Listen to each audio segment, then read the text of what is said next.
to fight on the landing ground.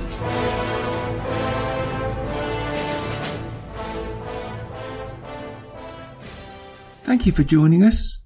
You are listening to A Radio, and this is the Morning Moment. Please click on the follow button on Spreaker.com. So there is a document that I came across recently. I live in a rural part of Ontario, and this is from an organisation called EORN.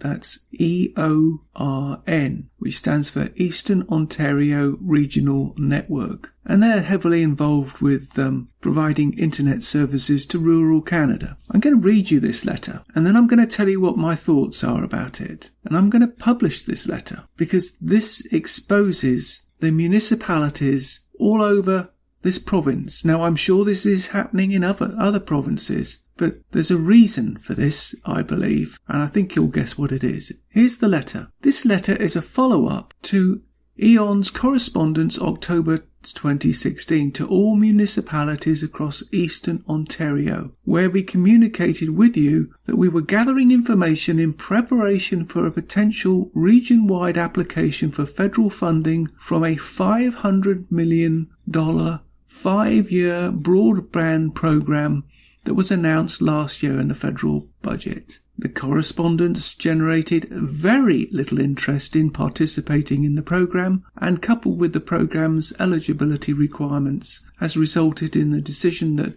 EORN will not at this time be developing any application. The program was officially announced by the Innovation, Science and Economic Development Canada, that's ISED, in December 2016, and is known as the Connection to Innovate program. The program plans to invest $500 million by 2021 to assist rural and remote communities across Canada to be well positioned to take advantage of the digital age. The program is primarily focused on extending fibre optic as part of the backbone infrastructure to communities that they have identified. Eligible communities must have an anchor tenant. There is some money apportioned to support last mile connectivity. Details and information of the program can be found at the ISED website under the Connect to Innovate. It is important to point out that this is a capital program and there's no funding or subsidies for ongoing operational costs. And it goes on and on and on.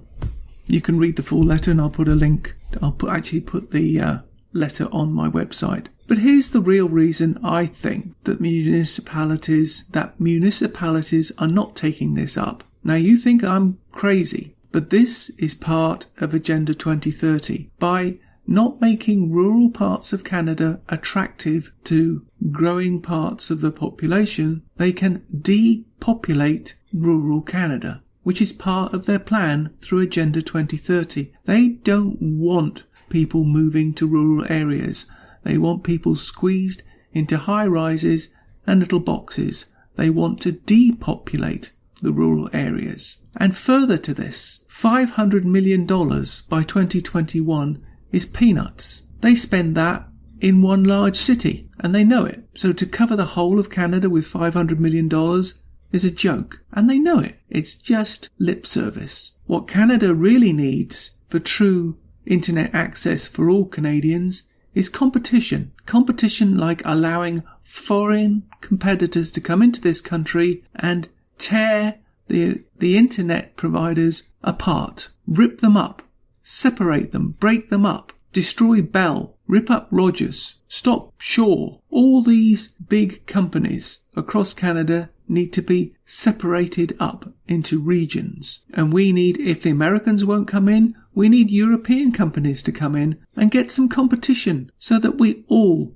benefit, not just the big cities in Canada benefiting. But will that happen? I doubt it, because it's not in their political interest to do so. It's simple. People will say I'm crazy. Okay, so I'm crazy. Prove me wrong. Open up the opportunity to foreign investors. Allow foreign companies to come in here and compete on a level playing field.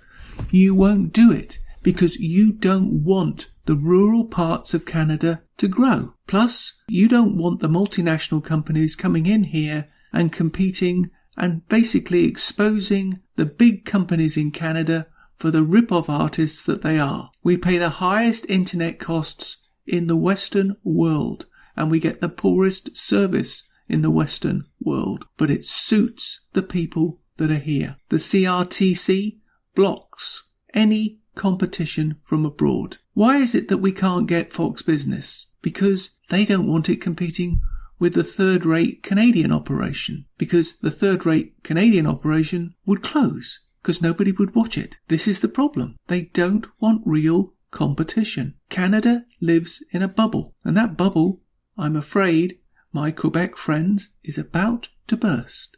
Your thoughts? You can find more at aradio.wordpress.com, where you can find links to us on Twitter, Facebook, Instagram, iTunes, iHeartRadio, Gab and email.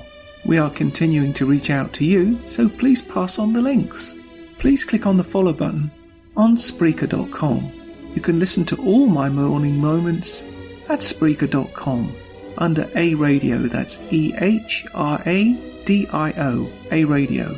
And please click on the like button. And you can find all my podcasts and morning moments at aradio.wordpress.com and click on the Morning Moments tab.